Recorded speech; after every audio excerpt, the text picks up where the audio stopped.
Okay, hello to all. कैसे हैं आप सब? स्वागत है आप सबका एक बार फिर एटर्नल क्लासेस के अंदर। क्या पढ़ेंगे बेटा आज हम पढ़ेंगे क्लास 10th पॉलिटिकल साइंस और सिविक्स का चैप्टर नंबर 6 पॉलिटिकल पार्टीज। क्या शुरू करेंगे बेटा आज का टॉपिक हम शुरू करेंगे पॉलिटिकल पार्टीज। देखो, पॉलिटिकल पार्टीज क्या होती है? अगर हम एक बहुत सिंपल सी लैंग्वेज में बात करें तो अगर हम ये कहते हैं कि every country should be a democratic country, क्या कहते हैं बेटा? अगर हम ये कहते हैं कि every country should be a democratic country, यही कह रहे हैं ना अपन। तो डेमोक्रेटिक कंट्री बनाने के लिए सबसे बेस, सबसे इंपॉर्टेंट अगर कुछ है तो वो क्या है बेटा? सिर्फ और सिर्फ तो वो है आपके लिए पॉलिटिकल पार्टीज। बड़ी सिंपल सी बात है कि अगर पॉलिटिकल पार्टीज नहीं होंगी, डिफरेंट ग्रुप्स नहीं होंगे जो कि इलेक्शन के अंदर कॉन्टेस्ट कर रहे हैं, क्या नहीं होंगे बेटा? अगर डिफरेंट ग्रुप्स अगर नहीं होंगे जो कि इलेक्शन में कॉन्टेस्ट कर रहे हैं तो डेमोक्रेसी कभी भी कंटिन्यू नहीं कर सकती। मतलब अगर हम बात कहते हैं सब प्राइम मिनिस्टर हाउस, कितने लोग जानते हैं कैसा है दिखने में? हम बात करें प्रेसिडेंट हाउस, कितने लोग जानते हैं दिखने में कैसा है? हम लोग कहें किसी और, मतलब किसी भी मिनिस्टर का हाउस, कुछ भी कह लो, हम जानते हैं क्या? नहीं जानते ना, कि सब लोग, कोई नहीं जानता है। लेकिन हम ये जरूर जानते हैं कि बंदा किसी न किसी पॉलिटिकल पार्टी से बिलोंग करता है। तो अगर हम डेमोक्रेसी की सिचुएशन में बढ़ते हैं, बात करते हैं, तो हमारे सामने सबसे पहला क्वेश्चन जो आता है वो है कि why do we need political parties? वही बात मैं समझा रहा हूं ना आपको कि किसी भी कंट्री के अंदर, किसी भी डेमोक्रेसी के अंदर पॉलिटिकल पार्टीज की रिक्वायरमेंट क्यों है? हमें क्यों चाहिए पॉलिटिकल पार्टीज? तो पॉलिटिकल पार्टीज क्यों चाहिए? क्योंकि आपको कुछ और दिखे ना दिखे, आपको चाहे प्रेसिडेंट का घर दिखे ना दिखे, उनका ऑफिस दिखे ना दिखे, प्राइम मिनिस्टर का ऑफिस दिखे ना दिखे, चीफ मिनिस्टर का ऑफिस दिखे या ना दिखे, किसी राज्यपाल का ऑफिस दिखे या ना दिखे, लेकिन सबसे मोस्ट विजिबल थिंग क्या होती है? मतलब कोई आदमी, ये सब क्लास 9th में पढ़ के आए हो कि हो सकता आपने पढ़ा कि सब पार्लियामेंट्री होती है, लेजिस्लेचर होता है, एग्जीक्यूटिव होता है। इस बात को कितने लोग समझते हैं कि एक पूरा सिस्टम है, एक पूरी मशीनरी है? हमारे कॉन्स्टिट्यूशन ने हमको हमारे यहां पर एक डेमोक्रेटिक सिस्टम को गवर्न करने के लिए एक पूरा सिस्टम रन किया हुआ है। कितने लोग समझते हैं इस बात को? नहीं समझते, बहुत सारे लोग नहीं समझते। लेकिन पॉलिटिकल पार्टी वाले कंसेप्ट को हर व्यक्ति समझता है। लेकिन क्या कह रहा हूं मैं कि पॉलिटिकल पार्टी वाले कंसेप्ट को हर व्यक्ति समझता है। पॉलिटिकल पार्टी की बात को हर व्यक्ति समझता है। इसीलिए क्या लिखा है यहां पर कि political parties are easily one of the most visible institutions in a democracy. क्या है सब? Most visible institutions. क्या है political parties? Most visible institutions. मतलब कुछ और दिखे ना दिखे, ये चीजें जरूर दिखाई देती है। ठीक है ना? ध्यान देना कि for most ordinary citizen democracy is equal to political parties. मतलब एक आम आदमी के लिए, वो नहीं जान रहा है ना कुछ भी, उसको नहीं पता है कुछ भी ना, उसको मतलब है। एक आम आदमी के लिए डेमोक्रेसी का मतलब क्या है? एक आम आदमी के लिए डेमोक्रेसी का मतलब ही क्या है? सिर्फ और सिर्फ पॉलिटिकल पार्टीज होता है। उसको किसी और चीज समझ नहीं आती, उसको सिर्फ समझ में आता है कि डेमोक्रेसी मतलब मुझे किसी न किसी पॉलिटिकल पार्टी को चूज करना है, इलेक्शन में किसी न किसी पॉलिटिकल पार्टी को वोट देना है। आगे बढ़ते हैं अपन कि लेस एजुकेटेड सिटीजन, ऐसे लोग जो पढ़े लिखे ज्यादा नहीं होते हैं, not know anything about our constitution और about the nature of our government. नहीं जानते, वो कॉन्स्टिट्यूशन के बारे में नहीं जानते, गवर्नमेंट के नेचर के बारे में नहीं जानते, but they know something about our political parties. ठीक है? तो क्यों? क्योंकि these are the most visible. यानी ये इसी लाइन का एक्सप्लेनेशन है। किसका? ये इसी लाइन का एक्सप्लेनेशन है। ये दोनों लाइंस यहां तक इसी लाइन का एक्सप्लेनेशन है कि मोस्ट विजिबल क्या है? पार्टीज है। मोस्ट विजिबल अगर कुछ है हमारी डेमोक्रेसी में तो वो क्या होती है? Political parties. अब इसका मतलब पॉलिटिकल पार्टीज पॉपुलर होती है, ठीक है, पॉपुलर होती है। लेकिन हम अब तक क्या पढ़ते आए हैं बेटा? हम अब तक ये पढ़ते आए हैं कि पॉपुलरिटी का मतलब हम क्या देखते आए हैं कि पॉजिटिव पॉपुलरिटी। हमने अब तक जो पढ़ा है कि हमने अब तक जो पढ़ा है वो क्या पढ़ा है कि पॉपुलैरिटी मतलब आदमी पॉजिटिवली पॉपुलर है, लेकिन पॉपुलैरिटी का मतलब केवल पॉजिटिव नहीं होता है, नेगेटिव भी होता है। ठीक है ना? तो आपको ये समझना है, यहां पर क्या समझना है बेटा कि पॉपुलैरिटी जो पॉलिटिकल पार्टी से मोस्टली विजिबल है, लेकिन मोस्टली विजिबल है इसका मतलब केवल पॉपुलर नहीं है, पॉपुलर नहीं है मतलब केवल पॉजिटिवली पॉपुलर नहीं है। लोग इन पॉलिटिकल पार्टीज की बुराई भी करते हैं। जैसे मान लो कोई बीजेपी का सपोर्टर है तो वो बीजेपी की बुराई करेगा और कांग्रेस की बुराई करेगा, तो इसका मतलब वो कांग्रेस को भी जानता तो है, आम आदमी पार्टी को भी जानता तो है, उनकी बुराई कर रहा है। क्रिटिसाइज भी करते हैं लोग, बीजेपी के जो सपोर्टर होते हैं वो भी कई बार अगर उनको, जैसे मतलब पार्टी ए है ना, मैं किसी पॉलिटिकल पार्टी का नाम ले रहा हूं, लेकिन जैसे मान लो कोई पार्टी ए है, अगर वो कोई पॉलिसी, वो रूलिंग में अगर वो कोई पॉलिसी लाती है, तो उस पार्टी ए के सपोर्टर भी क्या कर सकते हैं, उस पार्टी का विरोध कर सकते हैं, उस पार्टी के अगेंस्ट वहां पर जा सकते हैं। तो वही बात आपको ये समझनी है कि विजिबिलिटी है, लेकिन विजिबिलिटी का मतलब ये नहीं है कि वो लोग पॉपुलर ही हों। पॉपुलर होंगे मतलब केवल पॉजिटिवली पॉपुलर हो ऐसा जरूरी नहीं है। Most people tend to be very critical to political parties. बहुत सारे लोग होते हैं जो इन पॉलिटिकल पार्टीज की क्या करते हैं, बुराई भी करते हैं, इनकी पॉलिसीज के अगेंस्ट भी बात करते हैं। आगे बढ़ते हैं। They tend to blame parties for that is wrong with our democracy and our political life. अगर हमारी डेमोक्रेटिक सिस्टम में, हमारी पॉलिटिकल लाइफ में किसी भी तरह का कोई भी समस्या आती है, किसी भी तरह की अगर कोई भी प्रॉब्लम आती है, तो लोग क्या करेंगे, इन पॉलिटिकल पार्टीज की बुराई करना शुरू कर देंगे। अगर हमारी पॉलिटिकल लाइफ में हमें कोई भी समस्या आती है तो हम सीधे सीधे ना पॉलिटिकल पार्टीज के ऊपर ब्लेम करना शुरू कर देंगे। भाई बीजेपी की सरकार है इसलिए ऐसा हो रहा है, या फलानी कांग्रेस की सरकार है इसलिए ऐसा हो रहा है, आम आदमी पार्टी सरकार है इसलिए ऐसा हो रहा है। कि हम गवर्नमेंट तो एक मशीनरी है, वो मशीनरी तो एज इट इज रहेगी, आप उसको चेंज नहीं कर सकते। प्राइम मिनिस्टर रहेगा ही रहेगा, चाहे वो बीजेपी के नरेंद्र मोदी हो, चाहे कांग्रेस के राहुल गांधी हो, चाहे आम आदमी पार्टी के अरविंद केजरीवाल हो, चाहे किसी और पार्टी का कोई और लीडर हो, प्राइम मिनिस्टर रहेगा, कोई भी रहे। लेकिन अगर कोई भी प्रॉब्लम आती है, जैसे अभी मान लो कोई भी एक रूलिंग पार्टी उसके रहते देश में कोई समस्या आ गई, तो हम ये नहीं कहेंगे हमारे प्रधानमंत्री खराब, हम कहेंगे बीजेपी की सरकार खराब है, या कांग्रेस की सरकार खराब है, या आम आदमी पार्टी की सरकार खराब है, या किसी और पॉलिटिकल पार्टी की सरकार खराब है। मतलब कुल मिलाकर बात यह है कि हमारी डेमोक्रेसी में, हमारे कॉन्स्टिट्यूशन में कोई भी समस्या आती है तो उसका ब्लेम किसको हो जाता है, पॉलिटिकल पार्टीज को हम ब्लेम करना शुरू कर देते हैं। तो वही बात लिखी है कि मतलब पॉपुलर है, लेकिन पॉपुलर नेगेटिव सेंस में भी होते हैं, और they tend to blame parties for all the wrongs with our democracy and our political life. Parties have become identified with social and political divisions. ये बड़ी इंपॉर्टेंट लाइन है। क्यों? क्योंकि पॉलिटिकल पार्टीज क्या करती हैं, हमारे समाज में सोशली और इकोनॉमिकल डिफरेंसेस भी क्रिएट करती हैं। कैसे क्रिएट करती हैं भैया? सोशल और इकोनॉमिकल डिफरेंसेस कैसे क्रिएट कर देंगी पॉलिटिकल पार्टीज? करती हैं। कैसे? देखो, हमारे समाज को कई हिस्सों में बांट दिया जाता है। कैसे बांट दिया जाता है कि जैसे मान लो दो पॉलिटिकल पार्टीज है, अलग अलग उनका एजेंडा है। एक पॉलिटिकल पार्टी का एजेंडा, फॉर एग्जांपल हम बात करें कि वो चाहती है कि भाई एक पर्टिकुलर स्टेट में ये काम होना चाहिए, दूसरी पॉलिटिकल पार्टी नहीं होना चाहिए। तो अब लोगों के ना आइडियोलॉजी डिफरेंस हो गए। जो लोग पार्टी ए को सपोर्ट करते हैं वो उसके साथ कहेंगे हाँ भाई हम करना चाहिए, जो पार्टी बी को सपोर्ट करते हैं वो कहेंगे नहीं करना चाहिए। अब लोग आपस में डिवाइड हो जाएंगे। तो सोसाइटी के अंदर सोशल और इकोनॉमिकल डिफरेंसेस क्रिएट करने का काम भी करती हैं कौन? Political parties. क्लियर होगा यहां तक? आगे बढ़ते हैं अपन। अब इतनी सारी बातें हैं, इतनी सारी चीजें हमने पढ़ी। एक ओवरव्यू पढ़ा हमने किस चीज का ओवरव्यू पढ़ा? हमने पढ़ा कि हमें पॉलिटिकल पार्टीज की आवश्यकता क्यों है। Why do we need political parties? आपके क्वेश्चन में, आपके एग्जाम में एक सीधा सीधा क्वेश्चन उठ के आता है कि why do we need political parties. Answer आपको यहां पर मिल जाएगा कि political parties are most visible in our democracy. Most of the people do not know about our constitution और about our political system, but they know about the political parties, but visibility does not mean popularity. तो ये सारी चीजें आप इसके अंदर लिख देंगे। यहां पर आपको बात समझ में आ गई। अब इतनी बात समझ में आ गई तो उसके बाद क्या आता है कि why do we need political parties at all? हमें पॉलिटिकल पार्टीज की आवश्यकता ही क्यों है? क्या इन पॉलिटिकल पार्टीज के बिना काम नहीं चल पाएगा? क्या इन पॉलिटिकल पार्टीज के बिना काम नहीं चलेगा? क्या इन पॉलिटिकल पार्टीज का होना बहुत ज्यादा जरूरी है?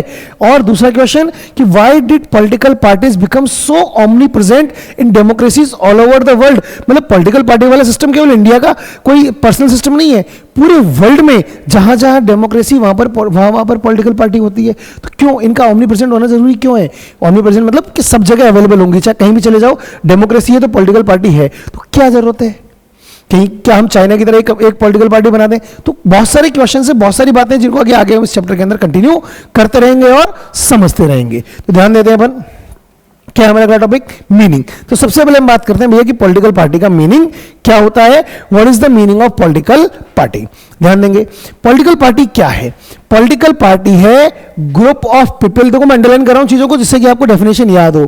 क्या है political party? Group of people जो एक साथ आते हैं। क्यों आते हैं भैया एक साथ? इलेक्शन लड़ने के लिए, टू कॉन्टेस्ट इलेक्शंस। क्यों लड़ना है इलेक्शन इनको? ताकि गवर्नमेंट में अपनी पावर को ये होल्ड कर सके। तो आपको इस डेफिनेशन के अंदर 3 की पॉइंट्स देखने को मिल रहे हैं। क्या देखने को मिल रहा है आपको इस डेफिनेशन के अंदर? You can see 3 key points in this definition. What are those 3 key points? First की पॉइंट है कि पॉलिटिकल पार्टी क्या है? ग्रुप ऑफ पीपल है, लोगों का एक समूह है। ऐसा नहीं होता है ना कि जैसे हम मार्केट में निकले, अरे वाह बीजेपी जा रहा है, अरे वाह कांग्रेस जा रही है, अरे वाह ये तो आम आदमी पार्टी जा रहा है। अकेला आदमी नहीं है ना, एक ग्रुप ऑफ पीपल, एक संगठन है जो सब मिलकर एक साथ में आते हैं। क्यों आते हैं साथ में? पॉलिटिकल पार्टी से group of people who come together, जो सब एक साथ में मिलते हैं। क्यों मिलते हैं साथ में? टू कॉन्टेस्ट इलेक्शंस, ताकि वो लोग क्या कर सके? इलेक्शन लड़ सकें।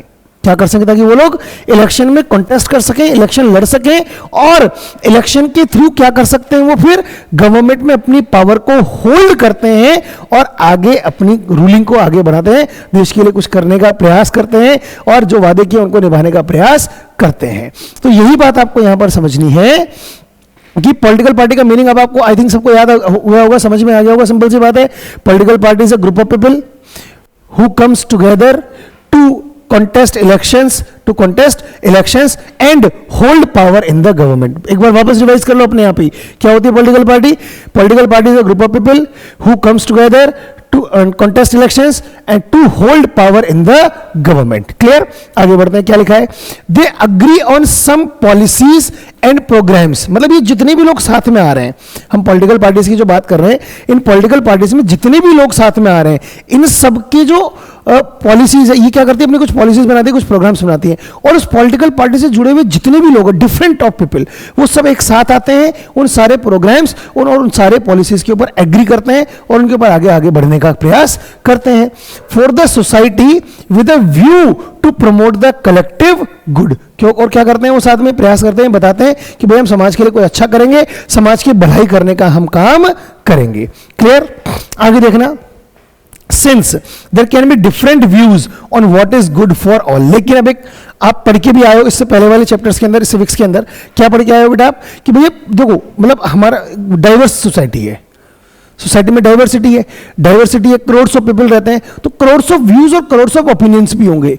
हर व्यक्ति के लिए जो डेवलपमेंट का मतलब ना कुछ और होगा। अब इतने सारे लोगों के लिए डेवलपमेंट का मतलब कुछ और है, तो उन सबको समराइज करके एक नैरो पॉइंट पर लेके आना है। और पॉलिटिकल पार्टीज क्या करती हैं? वो जो सबके लिए डिफरेंट ओपिनियंस है ना, उन के थ्रू लोगों को परसुएट करती है, लोगों को अपने साथ जोड़ती है और बताती है कि why their policies are better than others. क्या बताती है? कि उनकी पॉलिसीज दूसरे जो लीडर्स हैं उनकी पॉलिसीज से कैसे अच्छी है। क्या बताने का प्रयास करती है? कि इनकी पॉलिसीज दूसरी लीडर्स की पॉलिसीज के कंपैरिजन में अच्छी क्यों है। Why that the particular political party is good from other parties. हर पार्टी प्रयास करती है, लोगों को लुभाती है, मतलब कहते हैं ना, इलेक्शन में वादे करके, इलेक्शन में लोगों के सामने मुद्दे रख के, उनके एजेंडाज को प्रेजेंट करके लोगों को अपनी तरफ अट्रैक्ट करने का प्रयास किया जाता है। And winning popular support through elections, और इलेक्शंस के थ्रू लोगों के सपोर्ट को जीतने का प्रयास किया जाता है, लोगों को अपने साथ जोड़कर रखने का प्रयास किया जाता है। आगे बात करें, parties reflect fundamental political divisions in a society. ये भी मैंने बताया अभी आपको, थोड़ी देर पहले समझा था कि फंडामेंटल पॉलिटिकल डिविजन्स की बात करने लग जाते हैं। ये सोसाइटी में डिवाइडेशन भी देखने को मिलता है, ठीक है। और parties are about a part of society. अब देखो, ये पॉलिटिकल पार्टीज अपना जो भी काम करेंगी कहाँ करेंगी? समाज में रखी करेंगी ना, चांद में जाकर थोड़ी ना करेंगी। चांद में जाकर इलेक्शन लड़ रही हो और इंडिया में रूल कर रही हो, संभव ही नहीं है। इसी सोसाइटी में रहती है, समाज में रहती है, समाज का एक बहुत अभिन्न हिस्सा है। और इसी के साथ हम क्या करते हैं? This involves पार्टीशनशिप। पार्टीशनशिप मतलब कि जब लोग किसी पर्टिकुलर पार्टी की तरफ अट्रैक्ट होते हैं, किसी पर्टिकुलर पार्टी को फॉलो करने लगते हैं, तो वही कहलाता है पार्टीशनशिप। जैसे कोई कहता है ना कि यार मैं बीजेपी को सपोर्ट करता हूं, तो वो पार्टीशनशिप हो गया कि वो बीजेपी का आदमी हो गया। एक आदमी कह रहा है कि मैं कांग्रेस सपोर्ट करता हूं, तो सोसाइटी में पार्टीशनशिप हो गया। सोसाइटी के डिफरेंट डिफरेंट लोग डिफरेंट डिफरेंट पार्टीज के साथ जुड़े हुए हैं, उनकी आइडियोलॉजीज को फॉलो करते हैं, that is called पार्टीशनशिप। I hope यहां तक सबको क्लियर होगा। तो फिर हम आगे बढ़ते हैं बेटा। ध्यान दीजिए क्या दिया हुआ है। अच्छा, एक और इंपॉर्टेंट चीज है, एक पॉलिटिकल पार्टी के ना 3 मेजर कंपोनेंट्स होते हैं। क्या होते हैं बेटा? एक पॉलिटिकल पार्टी के 3 मेजर कंपोनेंट्स होते हैं, और वो 3 मेजर कंपोनेंट्स को समझने के लिए ना हम एक ट्राइंगुलर शेप लेते हैं।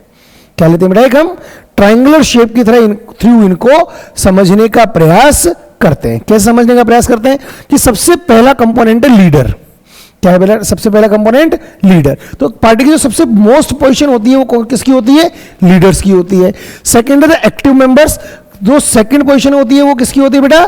एक्टिव मेंबर्स की, जो कि पार्टी के अंदर काम करते हैं। और थर्ड कौन होता है? फॉलोअर्स, जो कि बहुत सारे होते हैं और बहुत ज्यादा क्वांटिटी में होते हैं। मतलब हो गया ना लीडर। लीडर क्या होगा? जो पार्टी के अंदर काम कर करके एक अपनी टॉप पोजीशन होल्ड करते हैं। जैसे राष्ट्रीय अध्यक्ष हो गया, है ना, महासचिव हो गए, मतलब स्टेट लेवल पे हो गया, सेंट्रल लेवल पे, कैसे मान लो जो लीडर होते हैं, जो पार्टी को आगे लीड करते हैं, पार्टी की आइडियोलॉजी क्या होगी उसको वो डिसाइड करते हैं, पार्टी में कौन काम क्या करेगा ये चीज को वो डिसाइड करते हैं। अगर पार्टी इलेक्शन जीतती है तो इलेक्शन जीतने के बाद किसको क्या पोस्ट दी जाएगी, इस पोस्ट को डिसाइड करने का काम करते हैं कौन? ये लीडर्स। एक्टिव मेंबर्स कौन होते हैं? जो पार्टी के अंदर काम करते हैं, सेनापति की तरह होते हैं पार्टी के अंदर, है ना, पार्टी के वर्कर्स जिनको हम कहते हैं। और फॉलोअर्स कौन दी? आम जनता, जो कि उस पॉलिटिकल पार्टी को फॉलो करती है। चलिए क्वेश्चन मैं आपसे पूछता हूं, which is the largest party in terms of members, है ना, मतलब एक वो दुनिया की सबसे बड़ी पॉलिटिकल पार्टी कौन सी है जिसके सबसे ज्यादा मेंबर्स है? Which is the largest political party in the terms of membership in the world? मैं बताता हूं answer, Bharatiya Janata party, BJP is the largest party in the world, जिसके सबसे ज्यादा एक्टिव मेंबर्स है, और सबसे बाद में फॉलोअर्स, जो कि उस पॉलिटिकल पार्टी को फॉलो करते हैं। क्लियर है यहां तक? तो ये भी आपको बात समझ में आ गई। ये भी ना एक 1 मार्क्स के अंदर एक इंपॉर्टेंट क्वेश्चन बन जाता है कि what are the 3 components of a political party. ठीक है, आपको बात समझ में आ जाएगी यहां तक। चलिए फिर आगे बढ़ते हैं। अगला टॉपिक हम शुरू करते हैं बेटा, फंक्शंस ऑफ पॉलिटिकल पार्टीज, कि पॉलिटिकल पार्टी क्या क्या काम करती है। अब आपके ना एक सिंपल सा क्वेश्चन आएगा एक आपके एग्जाम में कि what do you mean by political party and what are its functions, और what do you mean by political party, what are its features. मैं लिख देता हूं यहां पर, क्या क्वेश्चन बनेगा कि what do you mean by political parties and what are its function।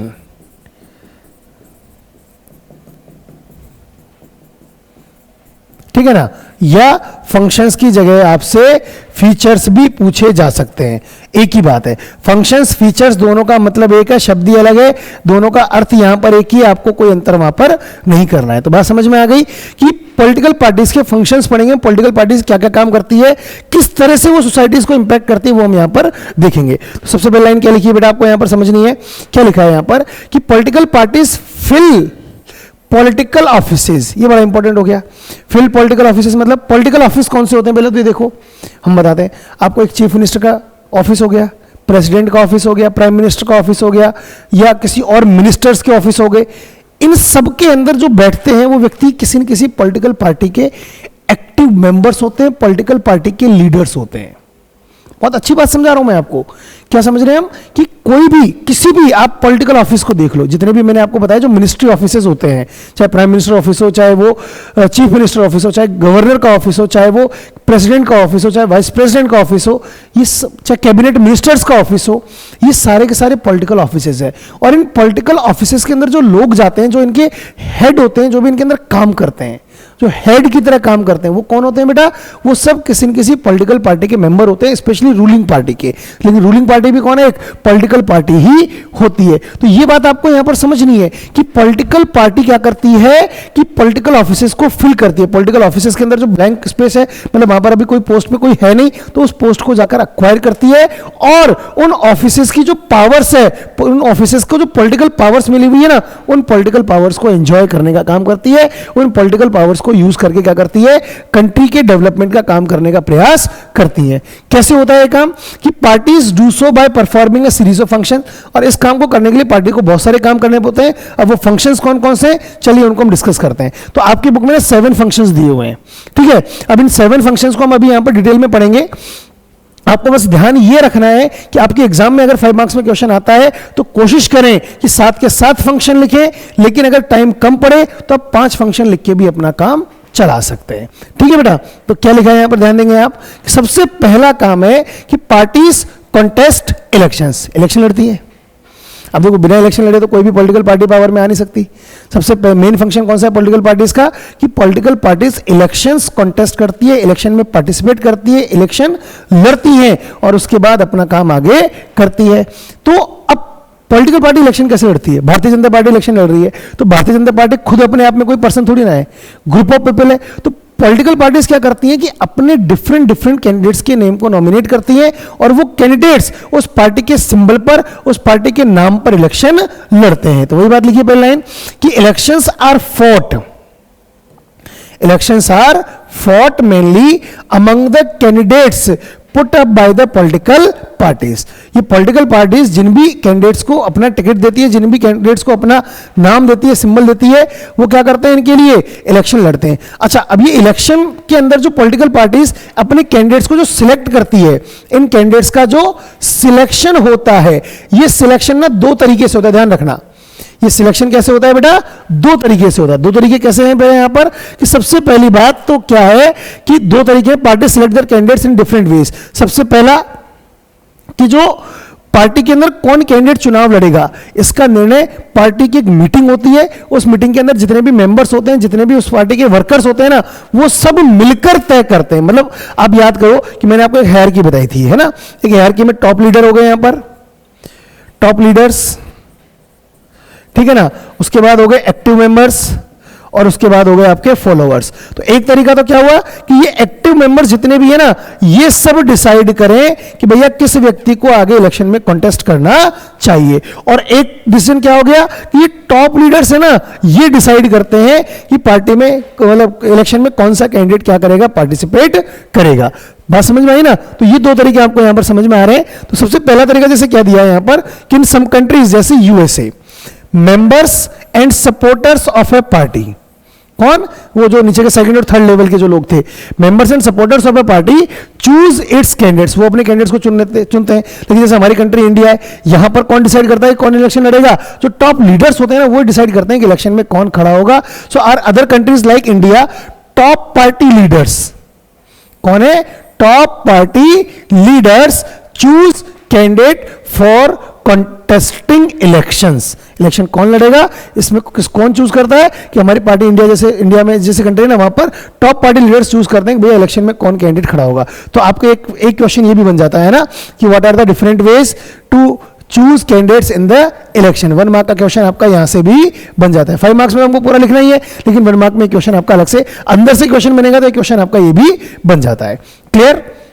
आगे बढ़ते हैं फिर अपन आगे। और क्या है इसके अंदर? ये पहला पॉइंट कंप्लीट हो गया, पहला फंक्शन कंप्लीट हो गया। सेकंड फंक्शन क्या है कि parties put forward different policies and programs and the voters choose from them. मैं समझाता हूं आपको, यहां पर ध्यान देंगे आप। जैसे फॉर एग्जांपल पार्टी ए और पार्टी बी 2 पॉलिटिकल पार्टीज है।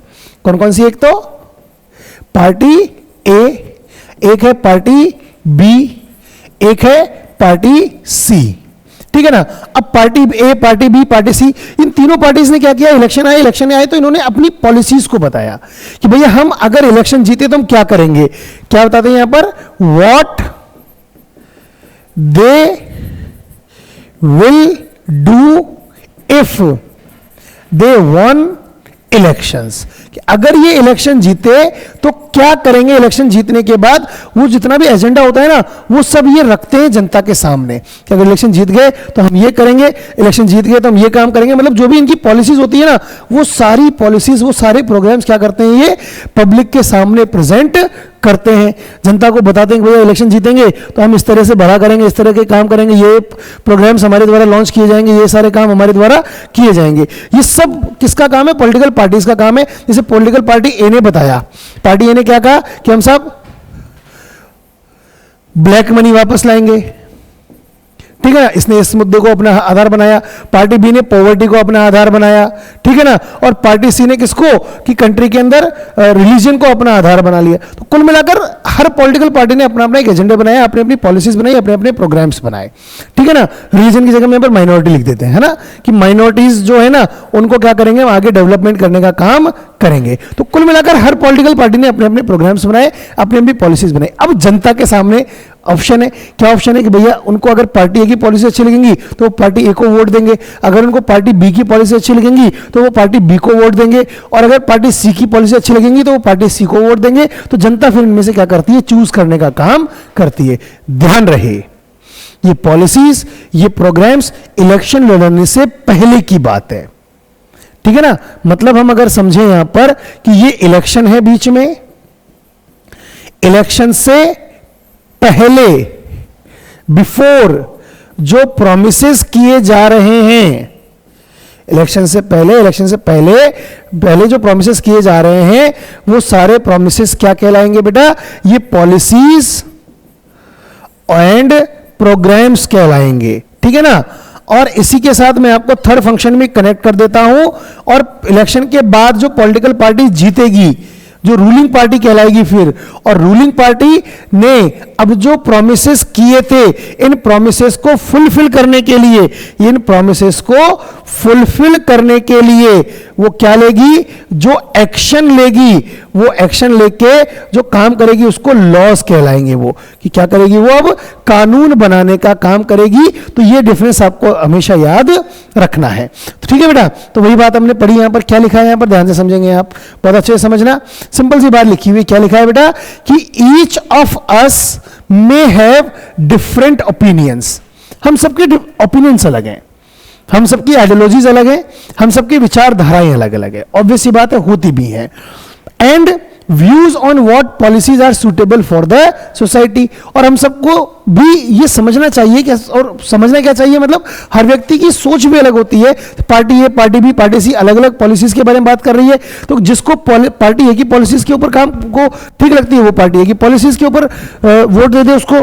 जिसको पार्टी बी की पॉलिसी अच्छी लगती है वो पार्टी बी की आधार पर वोट दे दे। जिसको पार्टी सी की पॉलिसी अच्छी लगती है वो पार्टी सी के को वोट देगा। तो मतलब हर व्यक्ति का ना नोशन अलग अलग, हर व्यक्ति की विचार अलग अलग। लेकिन कोई भी गवर्नमेंट देश के सब जो सारे जितने भी करोड़ों लोग हैं सबकी समस्याओं को एक साथ समझ ले, वो पॉसिबल नहीं है। So in a democracy a large, sorry एक पर एक लाइन रह गई हमारी, कि but no government can handle such a large variety of views. आप सोचो कि 100% लोगों के व्यूज को हम सॉल्व कर देंगे, वो तो पॉसिबल है नहीं। So in a democracy a large number of similar opinions have to be grouped together to provide a direction in which policies can be formulated by the government. तो प्रयास किया जाता है कि पॉलिटिकल पार्टी के groups of people है, हम बात करें गुलदस्ता है।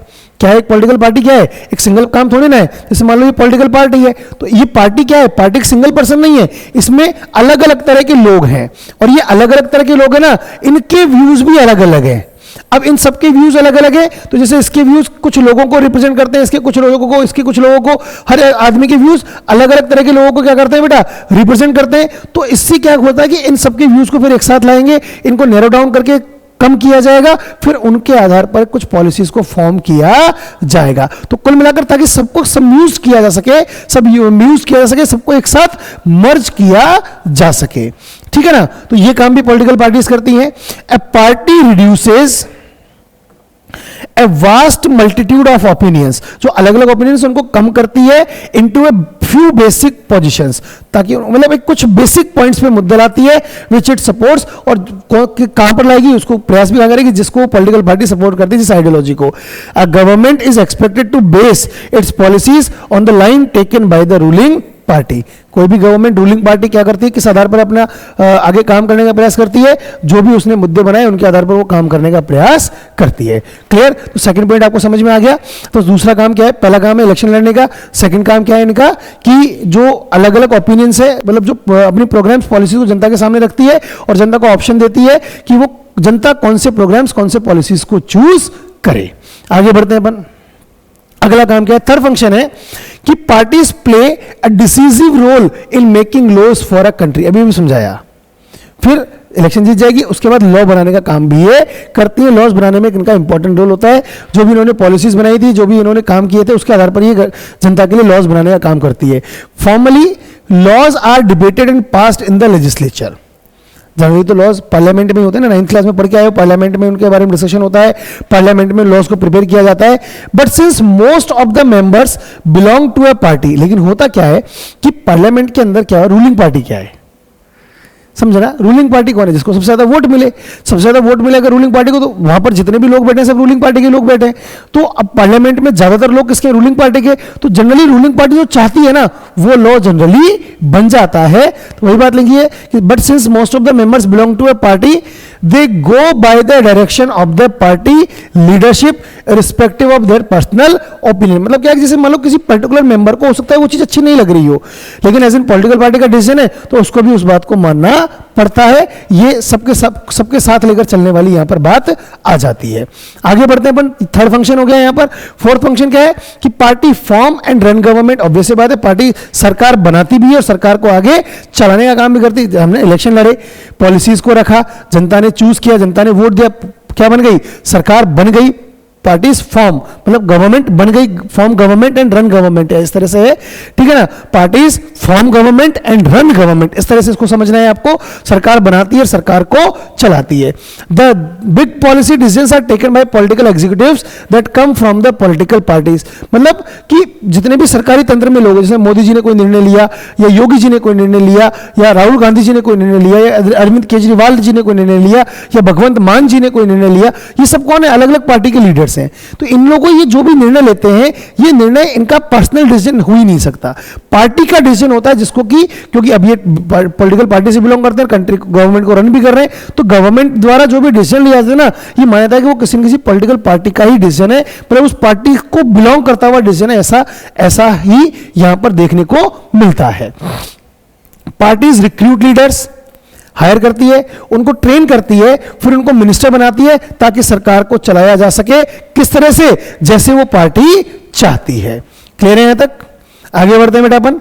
एक और फंक्शन क्या है बेटा इनका कि those parties that lose in the election play the role of opposition in the parties to the parties in power. मतलब कि अब जिसो हार गए कोई बात नहीं, लेकिन हारने से काम खत्म नहीं हुआ। अगर आपने इलेक्शन लड़ा, किसी भी पॉलिटिकल पार्टी ने इलेक्शन लड़ा, सिंपल सी बात हम जानते हैं ना कि मतलब दो पार्टी है, पार्टी ए और पार्टी बी। फॉर एग्जांपल अगर पार्टी ए और पार्टी बी ने इलेक्शन लड़ा है तो ऑब्वियसली बात है जीतेगी तो कोई एक पार्टी। मान लो पार्टी ए क्या जीत जाती है, रूलिंग पार्टी बन जाती है। तो अगर पार्टी ए रूलिंग पार्टी बन गई तो पार्टी बी का काम खत्म नहीं हुआ, पार्टी बी की भी इतनी इंपॉर्टेंस रहेगी और पार्टी बी क्या कहलाएगी, अपोजिशन पार्टी। और अपोजिशन पार्टी का काम क्या है, अब इसका काम है चेक करना, एक नजर बना के रखना कि कहीं जो रूलिंग पार्टी है वो कुछ गलत ना करे, कि रूलिंग पार्टी के जो भी निर्णय लेते हैं उन डिसीजंस को क्या किया जाता है, वहां पर एनालाइज किया जाता है। और अगर इनके पॉलिटिकल पार्टी, रूलिंग पार्टी के डिसीजंस गलत हैं, रूलिंग पार्टी कुछ भी गलत करेगी, इनकी पॉलिसीज रॉन्ग होगी ना, तो उनके खिलाफ स्ट्रांगली वॉइस उठाने का काम किसका है, लूजिंग पार्टी का, जिसको कि हम अपोजिशन पार्टी कहते हैं। तो डेमोक्रेसी के अंदर ना जितनी ज्यादा जरूरी रूलिंग पार्टी होती है, उससे ज्यादा जरूरी अपोजिशन पार्टी भी होती है। क्योंकि अगर अपोजिशन स्ट्रांग नहीं होता है तो रूलिंग पार्टी फिर रूलिंग पार्टी में आकर डिक्टेटर बन जाती है। आज के केस में शायद कुछ ऐसा ही चल रहा होगा, ऐसा आप समझ सकते हो कई सारी कंट्रीज के अंदर। ठीक है, आगे बढ़ते हैं अपन। क्या लिखा है ध्यान से समझिए, बात भी वही लिखी है कि कैसे कि by voicing different views and criticising government for its failure और रॉन्ग पॉलिसीज। कभी भी गवर्नमेंट अपना काम करने में फेल हो जाती है, उसकी पॉलिसीज गलत हो जाती है ना, तो उनके खिलाफ आवाज उठाकर उनको क्रिटिसाइज करके उनके अगेंस्ट बोलने का काम अपोजिशन पार्टी का होता है। Opposition parties also mobilise opposition to the government. और कई बार तो स्थिति ये भी बन जाती है कि अपोजिशन पार्टी क्या करती है, अपोजिशन पार्टी ही क्या बन जाती है, आगे जाकर अपनी सरकार भी बना लेती है, क्योंकि इतना वो जो करंट रूलिंग गवर्नमेंट है उसके मुद्दों को इतना ज्यादा हाईलाइट कर देती है। तो यहां तक क्लियर है अपनी बात। अगला फंक्शन देखते हैं बेटा, क्या है सिक्स फंक्शन आपका, कि पार्टी शेप पब्लिक ओपिनियन। ये भी ना बड़ा इंपॉर्टेंट है, यहां से भी 2 मार्क्स का क्वेश्चन बन जाता है। क्या बन जाता है बेटा, यहां से भी 2 मार्क्स का क्वेश्चन बन जाता है कि किस तरह से पार्टीज क्या करती हैं, पब्लिक ओपिनियन को शेप करती है, लोगों के विचारों को बनाने का काम करती है, लोगों की आइडियोलॉजी को बनाने का काम करती है। कौन? Political parties. कैसे करती है, मैं एक बात समझाता हूं आपको। जैसे मान लो आप घर पे बैठे हो, कुछ नहीं पता, मतलब आपका मूड भी नहीं है पॉलिटिक्स के बारे में बात करने का, लेकिन बस बैठे हो और शांति से बैठे हो। आपने बैठे हो, सामने रिमोट रखा था, आपने टीवी चला दी, टीवी चलाते सामने न्यूज़पेपर न्यूज़ चैनल चल गया। अब वो न्यूज़ चैनल पे ना कोई पॉलिटिकल लीडर को इंटरव्यू दे रहा है किसी मुद्दे पर, आपने उसको पूरा सुन लिया। अब होगा क्या कि जैसे आप वो सुनोगे ना, पूरा खत्म होगा इंटरव्यू, उसके बाद आपकी सोच कहीं ना कहीं या तो उस लीडर के साथ जुड़ जाएगी या उस लीडर के बिल्कुल अगेंस्ट हो जाएगी। मतलब आपकी आइडियोलॉजी को क्या कर देते हैं वो लोग शेप, मतलब हमारा मूड ही नहीं था, हम तो सुन ही नहीं रहे थे, हमको तो कोई मतलब ही नहीं था क्या चल रहा है क्या नहीं चल रहा है, लेकिन उस लीडर की बात सुन के हमारी आइडियोलॉजी हो गई, हमारे ओपिनियन क्या हो गए, बनने लगे, हमारे ओपिनियंस के अंदर एक मतलब विचारधारा क्या हुई, परिवर्तित हो गई। और 99% केसेस में आपके व्यूज, अगर आप जिस पॉलिटिकल पार्टी का वो लीडर है, अगर आप उसके सपोर्टर हैं, अगर सपोर्टर भी है, सोने पे सुहागा हो जाएगा, तो आपके व्यूज 99% उसी लीडर के साथ, उसने जो इंटरव्यू दिया उसी के साथ आपके क्या होंगे, मैच करने लग जाएंगे। मतलब जिस बारे में हमको कोई आइडिया नहीं है, हमारा कोई विचार नहीं है, अभी आधा घंटा पहले तक हमें उस मुद्दे के बारे में नहीं पता था कि देश में कोई मुद्दा भी है, और हमारी जो आइडियोलॉजी है ना वो उसके अकॉर्डिंग क्या हो गई, चेंज हो गई। तो एक पॉलिटिकल पार्टीज का ये काम भी है कि लोगों के ओपिनियन को, लोगों की विचारधारा को भी बदलने का काम करते हैं, लोगों की सोच बनाने का काम भी करते हैं। कैसे काम करते हैं? सबसे पहला तो कि they raise and highlight issues.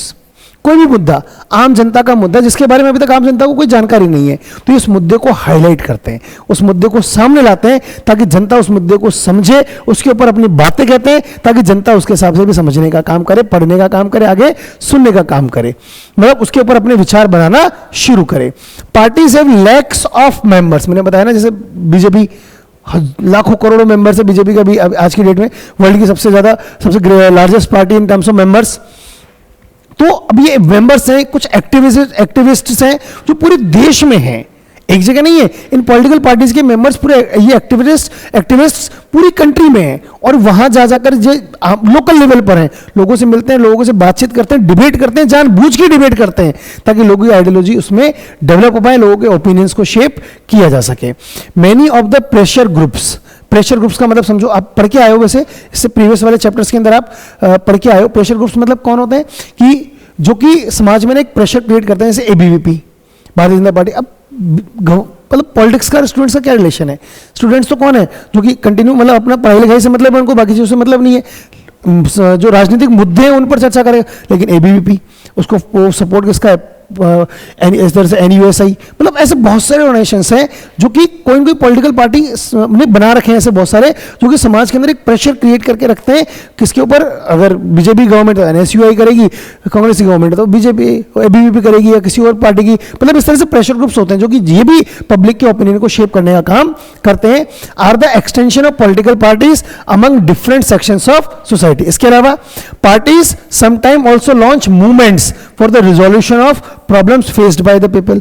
जनता जो भी समस्याएं हो रही हैं उनके लिए आंदोलन वगैरह भी करती हैं, जनता के साथ खड़े रहने का काम भी करती हैं। इसके अलावा often opinions in the society crystallise on the lines party takes. अब पार्टी के जो भी ओपिनियंस है, जनता के जो ओपिनियंस हैं जो कि इनसे इन्फ्लुएंस होंगे, वो बिल्कुल वैसे ही होंगे जैसा कि पार्टी चाहती है। जिस लाइन पर पार्टी ना, उसी लाइन पर जनता भी चलना शुरू कर देती है। तो यहां तक भी क्लियर है, फंक्शन भी समझ में आ गया आपको। अगले फंक्शन की बात करते हैं। लास्ट फंक्शन क्या है बेटा? कि parties provide people access to government machinery and welfare schemes implemented by the government. बड़ी सिंपल सी बात है कि पार्टीज वो उन लोगों को देती है जो कि गवर्नमेंट मशीनरी जो बनी हुई है, प्राइम मिनिस्टर, चीफ मिनिस्टर, मतलब एक जो सिस्टम बना हुआ है, उस सिस्टम को रन करने के लिए जो लोग चाहिए वो लोग पॉलिटिकल पार्टीज प्रोवाइड करवाती है। यही तुम पढ़ रहे हैं यहां पर। और जनता को जो बेनिफिट्स मिलने चाहिए वो जनता को बेनिफिट्स प्रोवाइड करवाने का काम भी किसका है? पॉलिटिकल पार्टीज करती हैं। ऑब्वियस सी बात है, रूलिंग में कौन है? कोई पॉलिटिकल पार्टी होगी तो वही पॉलिटिकल पार्टी ये काम करेगी। देखिए, for an ordinary citizen it is easy to approach a local party leader than a government office. अब एक बहुत अच्छे समझना, आपको सरकारी अधिकारी से मिलना है, उससे मिलना मुश्किल होगा, लेकिन आप किसी जनप्रतिनिधि के पास जाओ, आपके एमएलए के पास मिलने जाओ, आपके वार्ड पार्षद के पास मिलने जाओ, उससे मिलना आसान होता है। क्यों? क्योंकि उसको जनता से मिलना पड़ेगा, जनता से उसको वोट चाहिए। सरकारी अधिकारी थोड़ी, वो तो भैया बन गया सरकारी अधिकारी, उसको कोई मतलब नहीं है। तो लेकिन अगर जनता का काम वो सरकारी अधिकारी नहीं कर रहा है तो ये लोकल लीडर से मिलना आसान है, ताकि जनता के काम आसानी से करवाए जा सके। तो ये जो पार्टी में लीडर्स हैं, ये कौन है? पब्लिक और गवर्नमेंट ऑफिसर्स, इनके बीच के एक लिंकेज है, जो कि एक लिंकेज प्रोवाइड करवाते हैं। जनता को अगर डायरेक्टली वहां से हेल्प नहीं मिल रही है तो ये लीडर्स आपको एक सपोर्ट करते हैं, मीडियम की तरह आपका काम भी करते हैं। That is why they feel close to parties even when they do not fully trust them. इसलिए आम जनता ना अधिकारियों से ज्यादा पॉलिटिकल लीडर्स के ऊपर डिपेंड होती है, उनके साथ ज्यादा जुड़ी हुई होती है। अब इसका कंक्लूजन निकालें हम। अब ये सारे के सारे 7 फंक्शंस हमने पढ़े। इन 7 फंक्शंस को पढ़ने के बाद अगर हम कंक्लूजन निकालते हैं तो क्या निकलता है कि parties have to be responsive to people's need and demands. Parties को वो काम करने चाहिए जो कि जनता करवाना चाहती है, जनता की जो आवश्यकता है उनके हिसाब से एक पॉलिटिकल पार्टी को अपना काम करना चाहिए। अदरवाइज नहीं तो क्या होगा? People can reject those parties in the next election. अगले इलेक्शन में इनको बाहर का रास्ता दिखा दिया जाएगा, भैया तुमने हमारे हिसाब से काम नहीं किया तो अब हम तुमको सपोर्ट नहीं करेंगे। उनको अगले नेक्स्ट इलेक्शन में इनको वोट नहीं देगी जनता। क्लियर है यहां तक? तो चलिए आगे बढ़ते हैं, कंटिन्यू करते हैं। अगला टॉपिक हम शुरू करते हैं बेटा। क्या है हमारा नेक्स्ट टॉपिक? हमारा नेक्स्ट टॉपिक है कि नेसेसिटी, क्यों आवश्यकता है पॉलिटिकल पार्टीज की। मतलब इसको ना रिलेट करो किस चीज से? आपके उसी टॉपिक से। क्या टॉपिक था आपका? Why do we need political parties. कौन से टॉपिक से रिलेट करो बेटा? Why do we need political parties, मतलब पॉलिटिकल पार्टीज की आवश्यकता क्यों है।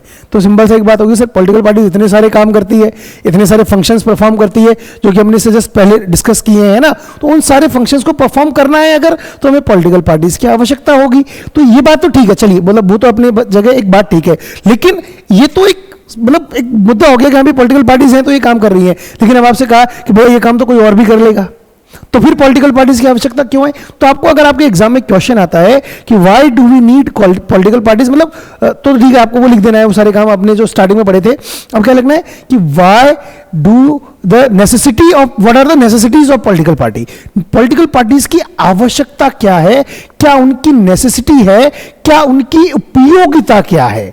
हम यहां पर क्या समझते हैं नेसेसिटी, यूटिलिटी क्या है, कि पॉलिटिकल पार्टीज की यूटिलिटी क्या है, क्यों वो होना बहुत ज्यादा जरूरी है। अगर हम यहां पर देखें तो क्या दिखेगा, क्यों मिलेगा कि we need political parties because they perform all these functions. क्या क्यों चाहिए? क्योंकि पॉलिटिकल पार्टीज क्या करती है? सारे फंक्शंस को परफॉर्म करती है भैया, इसलिए पॉलिटिकल पार्टी की आवश्यकता है। ठीक है, ये बात समझ में आती है। लेकिन क्वेश्चन क्या आया कि why modern democracies can not exist without political parties. क्यों आज के समय में बिना पॉलिटिकल पार्टीज के हम इलेक्शन नहीं लड़ सकते? क्या क्यों बिना पॉलिटिकल पार्टीज के डेमोक्रेसीज कंटिन्यू नहीं कर सकती?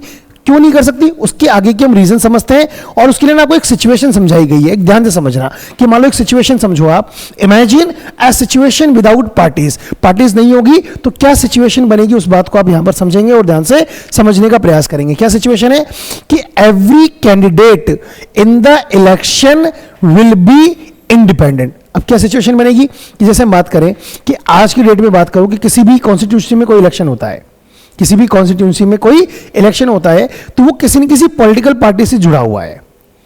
ध्यान से समझना, क्या कि वो क्या है, वो किसी न किसी पॉलिटिकल पार्टी से जुड़ा हुआ है। मतलब कि कोई भी candidate, any candidate belong to any party. अब अगर ये किसी भी पार्टी से जुड़ा है ना, तो इस पार्टी की आइडियोलॉजी,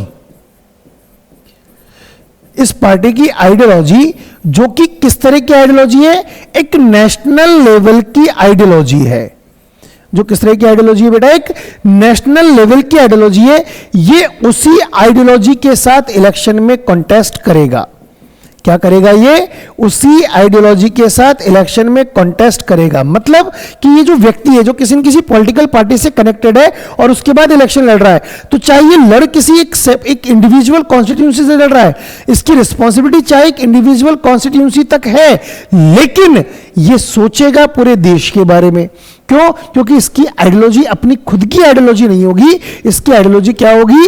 एक पार्टी की आइडियोलॉजी के साथ ये चलेगा और उसी के साथ मिलकर ये काम करेंगे। मतलब एक कैंडिडेट इस तरह से इलेक्शन में पार्ट करेगा। लेकिन अगर ये पॉलिटिकल पार्टी नहीं होगी तो हर मेंबर इंडिविजुअल है, उसकी जो सोच है वो केवल अपनी कॉन्स्टिट्यूंसी तक सीमित है। वो कहेगा ठीक है, मैं अगर यहां से कॉन्स्टिट्यूंसी से क्या कर रहा हूं, इलेक्शन लड़ रहा हूं, यहां से इलेक्शन लड़ रहा हूं, तो बाकी सब भाड़ में जाए, मुझे उससे कोई मतलब नहीं है। तो देश के बारे में कौन सोचेगा? तो सबसे पहला प्रॉब्लम क्या है यहां पर? सबसे पहली नेसेसिटी क्या हुई कि अगर पॉलिटिकल पार्टीज नहीं होंगी तो हर कैंडिडेट क्या रहेगा? एक इंडिपेंडेंट कैंडिडेट की तरह रहेगा। इसके अलावा बने, so no one will be able to make any promises to the people about any major policy changes. Major policy changes मतलब देश में कुछ परिवर्तन लाएंगे, इस तरह का प्रॉमिस कोई कर ही नहीं सकता। क्योंकि देखो, जो कैंडिडेट किससे जुड़ा हुआ है? पॉलिटिकल पार्टी से। वो तो ऊपर से नीचे तक, मतलब national level, state level, local level, हर तरह से वो कनेक्टेड है ना किससे? पॉलिटिकल पार्टी से। तो ये सब मिलकर, अब एक ही पार्टी से जुड़े हुए लोग सब मिलकर देश के अंदर परिवर्तन लाना है, देश को चलाना है, उसके बारे में बात कर सकते हैं। लेकिन अकेला आदमी क्या कर लेगा? वो तो किसी से जुड़ा हुआ है नहीं, इंडिपेंडेंट है। तो कोई भी, मतलब वो व्यक्ति केवल अपनी कॉन्स्टिट्यूंसी के बारे में बात करेगा, लेकिन पूरे नेशनल लेवल पर अगर काम करना हो तो इसके बारे में कोई भी व्यक्ति प्रॉमिस नहीं कर पाएगा, ना कोई मेजर पॉलिसी चेंजेस के बारे में बात कर पाएगा अगर पॉलिटिकल पार्टीज नहीं होंगी। तो यह है एक नेसेसिटी किसकी? पॉलिटिकल पार्टीज की। आगे बात करें कि इसके अलावा द गवर्नमेंट में भी फॉर्म, सरकार तो बन जाएगी, जैसे जो डिफरेंट इंडिपेंडेंट कैंडिडेट्स है ना, वो सब एक साथ आएंगे, मिलेंगे, मर्ज होंगे, मतलब एक कॉलिशन गवर्नमेंट बनाएंगे, मिल गए, एक दूसरे को सपोर्ट कर रहे हैं। लेकिन ये गवर्नमेंट हमेशा अनसर्टेन रहेगी। ये उसी तरह से अनसर्टेन रहेगी जैसा कि हमने 1989 से कंट्री के अंदर 2004 तक देखा। कब से कब तक देखा? कि 1989 से लेकर हमने जो 2004 तक, जो 2004 भी चलो नहीं कहते हैं यहां पर इसको, 2000 स्पेशली 1999 तक तो हम कह ही सकते हैं। 1999 तक हमने जो कंट्री के अंदर सिचुएशन देखी, 10 साल की सिचुएशन है, 10 साल में 2 ही प्राइम मिनिस्टर होने चाहिए, लेकिन कंट्री को इन 10 ईयर्स के अंदर 7 प्राइम मिनिस्टर्स देखने को मिले, 6 प्राइम मिनिस्टर्स देखने को मिले। क्यों? क्योंकि सब कॉलिजन गवर्नमेंट थी, वही सबने मिलकर बनाई, किसी ने किसी का सपोर्ट हटाया, सरकारें धड़ाम से गिरना शुरू हो जाती हैं। तो ये एक अनसर्टेनिटी हमेशा बनी रहेगी। स्टेबल गवर्नमेंट कभी भी नहीं मिल पाएगी अगर पॉलिटिकल पार्टीज नहीं होंगी। तो पॉलिटिकल पार्टीज होती हैं, उनको इलेक्शन में एक बहुमत से जीतती हैं, तो गवर्नमेंट भी क्या रहती है? सर्टेन रहती है। Elected representatives will be accountable to their constituencies for what they do in the locality. मतलब वो लोग भी होंगे ना केवल, जो केवल अपनी कॉन्स्टिट्यूंसी तक लिमिट रहेंगे, देश में क्या होगा, कंट्री के लिए क्या करेंगे, इसके बारे में किसी को चिंता नहीं होगी। But no one will be responsible for how the country will be run. तो ये आपको नेसेसिटी समझ में आई बेटा किसकी? पॉलिटिकल पार्टीज की। यहां पर नेसेसिटी समझ में आ गई। आगे हम बात करते हैं और क्या रीजन है कि non party based election to the panchayat. अब देखो, जैसे हमारे इंडिया में नॉन पार्टी बेस्ड इलेक्शन भी होते हैं, लोकल लेवल गवर्नमेंट, जो थर्ड हमारे यहां पर सिस्टम डेवलप किया गया, थर्ड जो यूनिट बनाई गई हमारे यहां पर जो फेडरल सिस्टम के अंदर, वो कौन सी है? पंचायत इलेक्शंस। तो यहां पर कोई पार्टी इलेक्शन नहीं होते हैं। यहां पर पंचायत इलेक्शन में कांग्रेस इलेक्शन नहीं लड़ती है, कांग्रेस नहीं लड़ती है, बीजेपी नहीं लड़ती है, कोई पर्टिकुलर पार्टी इलेक्शन नहीं लड़ती है। लेकिन ये पर्टिकुलर पार्टीज इनके कैंडिडेट्स को सिलेक्ट करती हैं, इनको सपोर्ट करती हैं।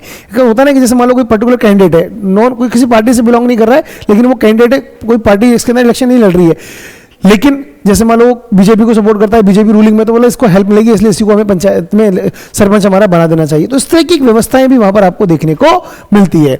Although the parties do not contest formally, it is generally noticed that the village gets split into more than one faction। लेकिन वहां पर भी ना ग्रुप बन जाते हैं। जैसे मान लो एक रामलाल है, वो इलेक्शन लड़ रहा है, और एक श्यामलाल है, वो इलेक्शन लड़ रहा है, तो यहां पे भी क्या होगा? गांव 2 टुकड़ों में बढ़ जाएगा, एक रामलाल को सपोर्टर्स और एक श्यामलाल के सपोर्टर्स। इस तरह से पूरा विलेज ना 2 फैक्शंस में डिवाइड हो जाता है, और each of which puts up A panel of its candidates. और ना जैसे रामलाल पंचायत का चुनाव लड़ रहा था, यहाँ पे उप सरपंच कौन बनेगा, वार्षद कौन होगा, पार्षद कौन होगा, तो ये सब के बारे बारे में ना जानकारी यहां पर, मतलब इनका एक पैनल अलग बन गया और श्यामलाल की पार्टी का पैनल अलग बन गया, तो यही काम तो हमारी पॉलिटिकल पार्टीज भी करती हैं। पॉलिटिकल पार्टीज भी यही करती हैं, वो भी सोसाइटी को फैक्शंस में डिवाइड करती हैं, अपने अपने कैंडिडेट्स को खड़ा कर देती हैं। तो कुल मिलाकर सिस्टम वही है, बस यहाँ पर फॉर्मली पार्टीज नहीं होती है, और जो हमारे स्टेट लेवल नेशनल लेवल के इलेक्शंस होते हैं उनमें फॉर्मली पार्टीज होती है।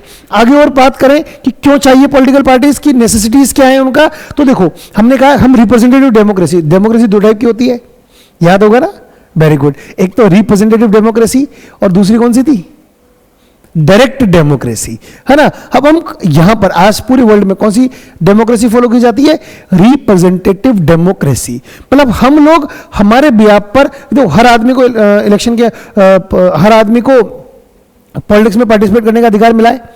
अब पॉलिटिक्स में पार्टिसिपेट करने का जो अधिकार मिला वो कैसे मिला है, हर आदमी थोड़ा ना पार्लियामेंट में जाता है, आप नहीं गए कभी, मैं नहीं गया कभी पार्लियामेंट में, लेकिन हमने हमारे बिहाफ पर हमारे यहां से एक व्यक्ति को चुनकर भेजा है, कहां पर, पार्लियामेंट में। तो वही बात आपको ये समझनी है कि the rise of political parties is directly linked to the emergence of representative democracy.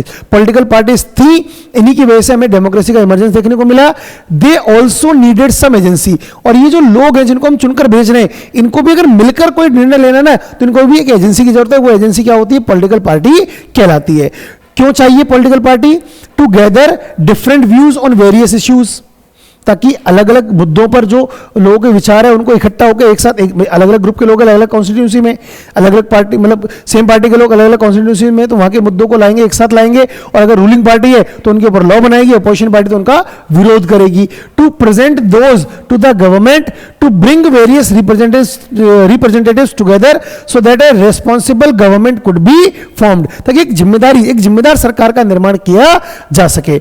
A mechanism to support और रिस्ट्रेन द गवर्नमेंट, या तो मतलब वो मिलकर लॉ बना देंगे या उसको विरोध करेंगे।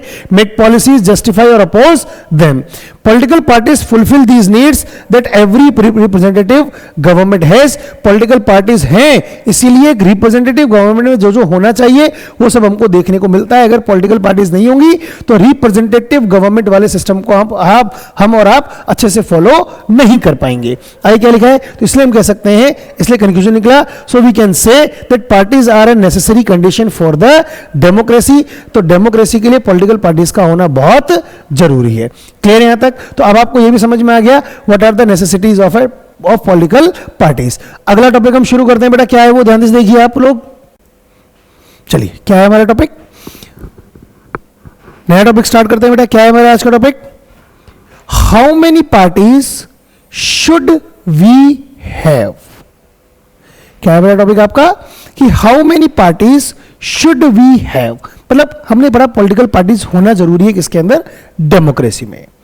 तब क्वेश्चन ये आता है कि एक डेमोक्रेसी के अंदर, किसी भी कंट्री के अंदर कितनी पॉलिटिकल पार्टीज होनी चाहिए।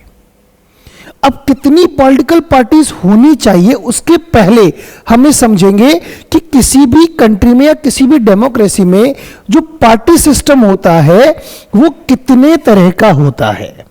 क्या समझेंगे बेटा अपन कि किसी भी कंट्री में जो पार्टी सिस्टम होता है वो कितने तरह का होता है। सबसे पहले आइए हम उसको समझते हैं। उसके पहले हम देखते हैं कि हम इंडिया की सिचुएशन की बात करें कि कंट्री की पोजीशन की अगर हम बात करते हैं तो कंट्री की क्या पोजीशन है, चलिए उसको हम समझने का प्रयास करते हैं।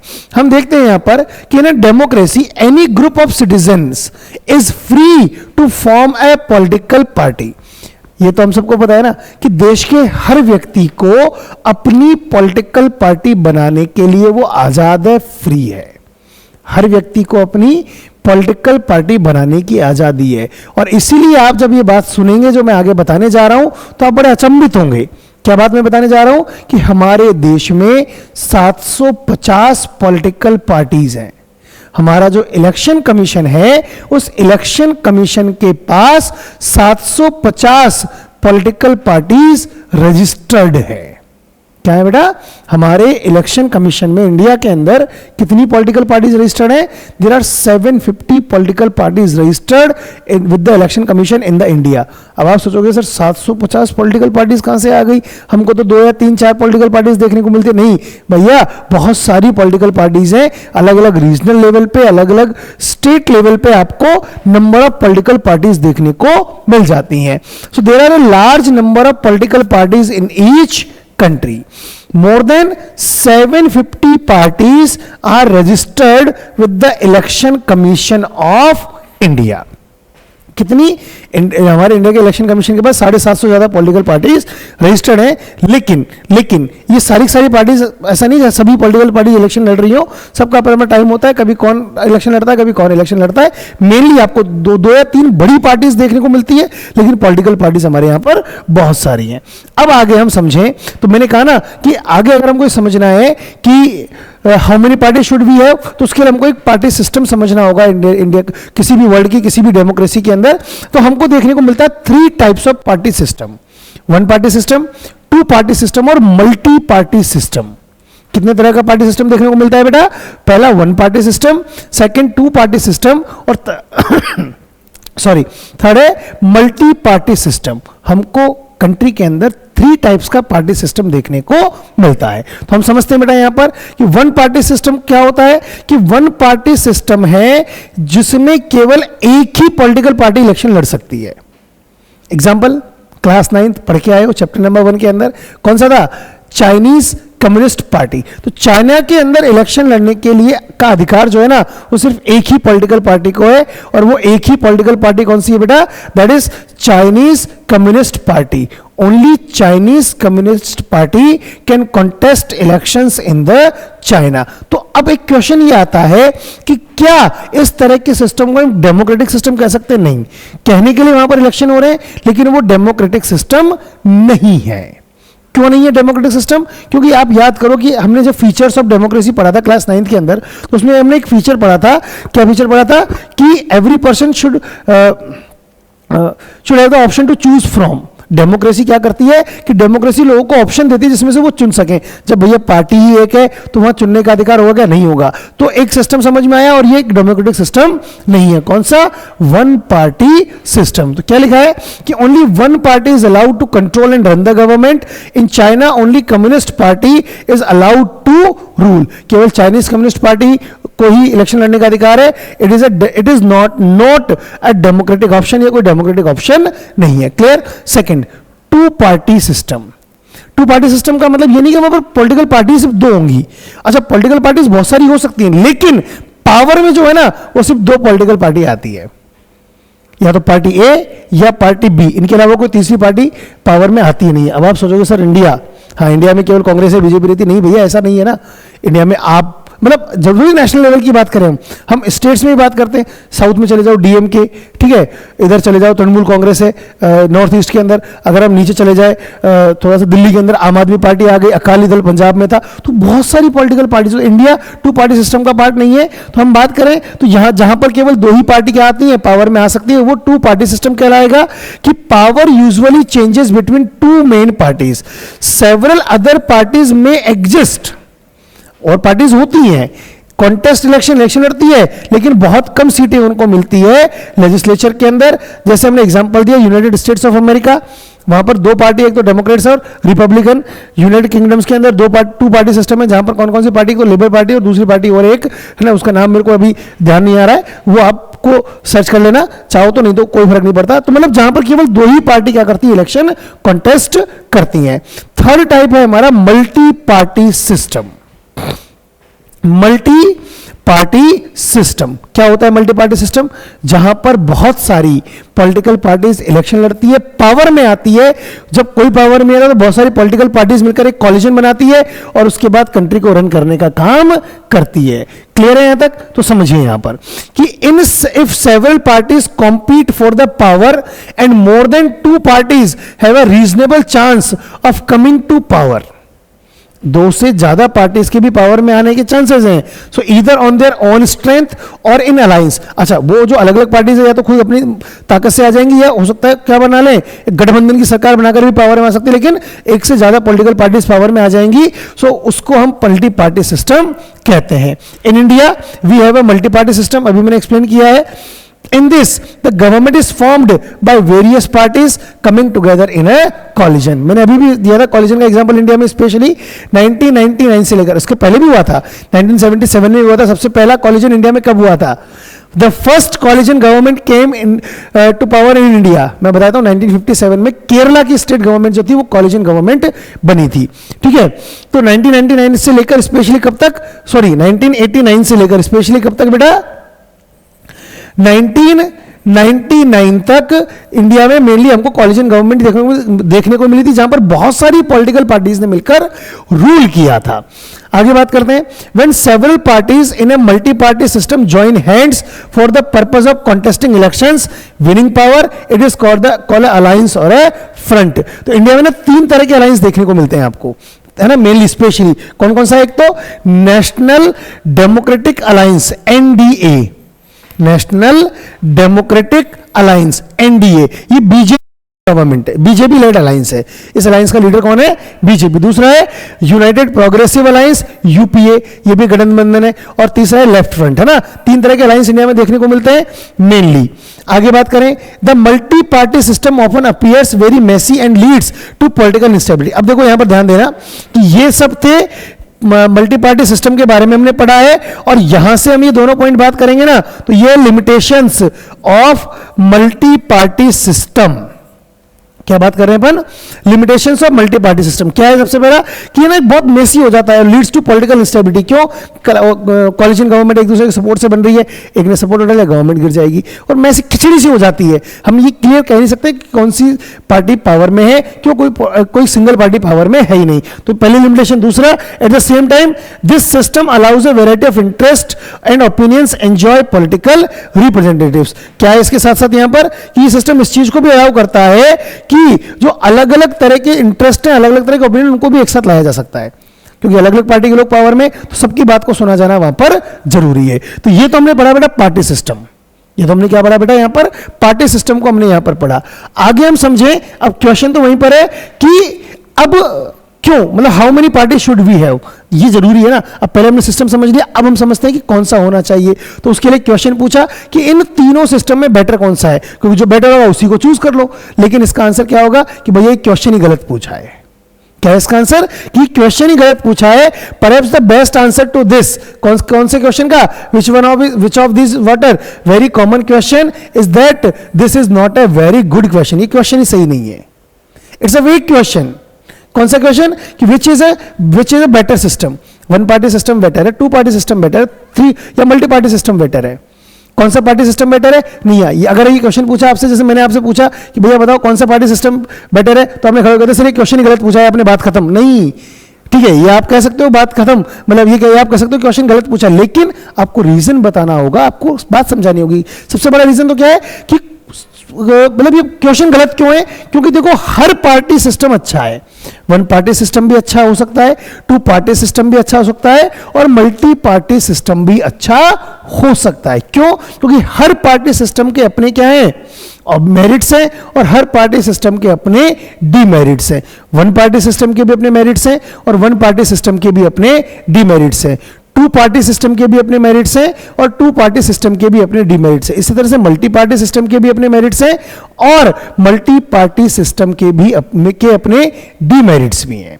अब आपसे पूछा क्या है कि भैया कि कौन सा सिस्टम अच्छा है, तो ये तो क्वेश्चन ही गलत है. तो हम आगे बात करें कि party is not something any country can choose. कोई भी पॉलिटिकल पार्टी कौन सी होगी, इसको कोई देश नहीं चुनता है कि भैया कौन सा पार्टी सिस्टम हमको चूज करना है.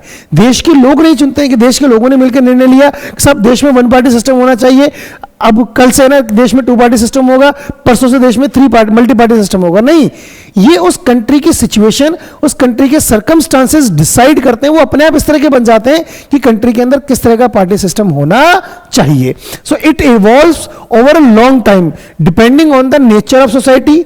वहां के लोग किस तरह के हैं, it's social and religious division, कि वहां पर कितना डिवीजन है। जैसे इंडिया में बात करें, इंडिया में हर 50 किलोमीटर लैंग्वेज बदल जाती है, फूड हैबिट बदल जाती है, रहन सहन बदल जाता है, कल्चर बदल जाता है। जब इतने सारे डाइवर्सिटी है तो इतनी सारी डाइवर्सिटीज को हैंडल करने के लिए सबको रिप्रेजेंटेशन देना होगा, और सबको रिप्रेजेंटेशन देने के लिए हमको इसी तरह का एक पार्टी सिस्टम की आवश्यकता भी होती है। बहुत सारी पार्टी सिस्टम भी आपको इवॉल्व करनी पड़ेंगी, मतलब ये नेसेसिटी है देश की कि हमारे इंडिया में मल्टी पार्टी सिस्टम होना चाहिए। चाइना में वन पार्टी सिस्टम चल रहा है क्योंकि वहां पर जो एथेंटिक जो डाइवर्सिटी है वो है ही नहीं।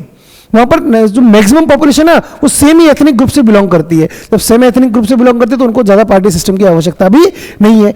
जो हम बात करें यूके और यूएसए की बात करें तो वहां पर ना दो ही तरह के लोग रहते हैं, उनकी एथनिसिटी जो है ना वो टू ही पार्ट्स में डिवाइड, तो वहां पर टू पार्टी सिस्टम चल रहा है। तो हर पार्टी सिस्टम कैसा होगा किसी कंट्री के अंदर ये डिपेंड करता है, क्योंकि कोई भी पार्टी सिस्टम जो है ना वो हर कंट्री के लिए हर परिस्थितियों में सही नहीं हो सकता।